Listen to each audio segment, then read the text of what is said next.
हमारे मंदिर, हमारी पहचान, हमारा वजूद। भारत की धरती पर खड़े ये मंदिर सिर्फ पूजा का केंद्र नहीं और न ही कोई इमारत है, बल्कि ये मंदिर सैकड़ों साल पुराने भारत के प्राचीन ज्ञान और विज्ञान को अपने अंदर समेटे हुए हैं। प्राचीन भारत के ये मंदिर आर्किटेक्चर एक्सीलेंस का बेमिसाल नमूना है। सबसे पहले हमें यह समझना होगा कि प्राचीन काल में बनाए जाने वाले मंदिर आखिर बनाए क्यों गए थे और उनका मकसद क्या था। Ancient temple is not built for the prayer, they built for the self-realization। प्राचीन भारत में मंदिर एक ऐसी जगह होती थी जहाँ गुरुकुल भी चलते थे, वैदिक उपचार भी होता था और उस गांव के इंटरनल इश्यूज को भी सॉल्व किया जाता था।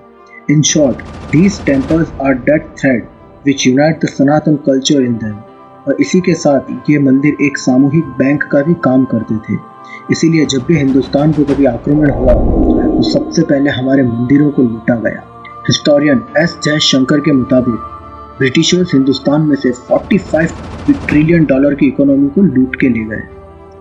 अकेले केवल तमिलनाडु में ही 37,000 मंदिरों के पास पुजारी रखने तक के पैसे नहीं हैं और वहीं लगभग 12,000 मंदिरों में पैसों की तंगी के चलते पूजा पाठ भी बंद हो चुके हैं। केवल 25 सालों में ही 1200 दुर्लभ मूर्तियां चोरी हो चुकी है और वो भी सरकार की नाक के नीचे। हिंदुस्तान के मंदिरों की दुर्दशा के पीछे अंग्रेजों के लाए गए कानून है। सन 1843 में आया हिंदू टेम्पल एक्ट। इस एक्ट के मुताबिक ब्रिटिशर्स को यह पावर मिली कि वह हिंदुस्तान में से हिंदुस्तान के मंदिरों का धन लूटकर विदेशों में ले जा सके। सन 1923 में आए Hindu temple and religious place endowment act के तहत अंग्रेजों को ये पावर मिलती है कि वे मंदिरों की जमीन को किसी को भी दान में दे सकते हैं और इसका रिजल्ट यह हुआ कि उन्होंने वह जमीन चर्च को दान में दे दी और फिर शुरू हुआ मिशनरीज के कन्वर्जन का खेल। सन 1947 में जब भारत आज़ाद हुआ उसके बाद भी यह स्थिति नहीं बदली क्योंकि उस समय सत्ता में काले अंग्रेज बैठे हुए थे। उन्होंने अंग्रेजों के उस कानून को नहीं बदला। सन 1951 में आए इस काले कानून का नाम बदलकर Hindu religion and charitable endowment act कर दिया गया और इस एक्ट के तहत स्टेट गवर्नमेंट को ये एम्पावर किया जाता है कि वह मंदिरों की सालाना इनकम, उनकी प्रॉपर्टी और उनके मैनेजमेंट तक को भी कंट्रोल कर सके। जिसके चलते ये हुआ कि अकेले तमिलनाडु में ही 1947 से अब तक 47,000 एकड़ जमीन गवर्नमेंट ने छीन ली। अब सवाल है, जहां गवर्नमेंट मस्जिद, चर्च और गुरुद्वारे किसी के भी इंटरनल मैटर में इंटरफेयर नहीं करती तो फिर मंदिरों में क्यों? आंध्र प्रदेश में 35,000 मंदिरों पर गवर्नमेंट का कंट्रोल है और इनमें से 82% टेम्पल की डोनेशन स्टेट गवर्नमेंट लेती है।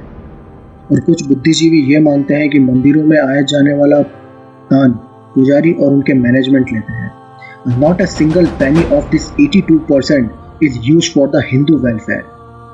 तिरुपति टेम्पल, इसकी सालाना इनकम 35,000 करोड़ है, जिसमें से केवल 7% ही मंदिर को मैनेजमेंट के रूप में दिया जाता है। बाकी 93% कहाँ जाता है, कहाँ यूज होता है, इसका कोई भी ऑफिशियल रिकॉर्ड नहीं है। आगे बढ़ने से पहले मैं आप सभी से ये रिक्वेस्ट करूंगा कि अगर आपको इंडियन आर्किटेक्चर और इंडियन आर्किटेक्चर के एक्सीलेंस पे थोड़ा सा भी गर्व है तो आप हमारे इंस्टाग्राम पेज पर विजिट कर सकते हैं, जिसका लिंक मैं नीचे आपको डिस्क्रिप्शन में दे दूंगा। वैदिक काल से ही मंदिरों की देखभाल वो करते आए थे जिन्हें इनमें श्रद्धा थी, लेकिन जब से मंदिर एक सिस्टम के अंडर में आए तो इनके टॉप मैनेजमेंट में क्रिश्चियंस और दूसरे धर्म के लोग आए और नतीजा ये हुआ कि पूरा मैनेजमेंट और पूरा सिस्टम ही करप्ट हो गया। अलग से पैसे देकर वीआईपी लाइन में लगने का सिस्टम भी इसी करप्ट सिस्टम की देन है। कहने का मतलब सिर्फ ये है कि एक देश जहां सभी को अपने धार्मिक चिन्ह को मानने की स्वतंत्रता है, वहां मंदिरों पर गवर्नमेंट का कंट्रोल क्यों? हम थैंक यू बोलना चाहेंगे सदगुरु जी को जिन्होंने इस मुहिम को उठाया।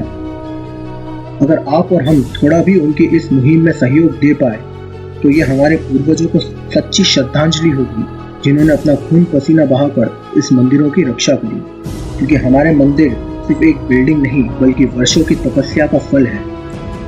आइए हम सभी ये संकल्प लें कि हम हमारे इतिहास की रक्षा करें, क्योंकि जो सभ्यता अपने इतिहास की रक्षा नहीं करती, तारीखें भी उस सभ्यता को भुला देती। अगर आप हमारे साथ हैं तो नीचे दिए गए नंबर पर मिस कॉल करें और सदगुरु जी का साथ दें। जय हिंद, जय भारत।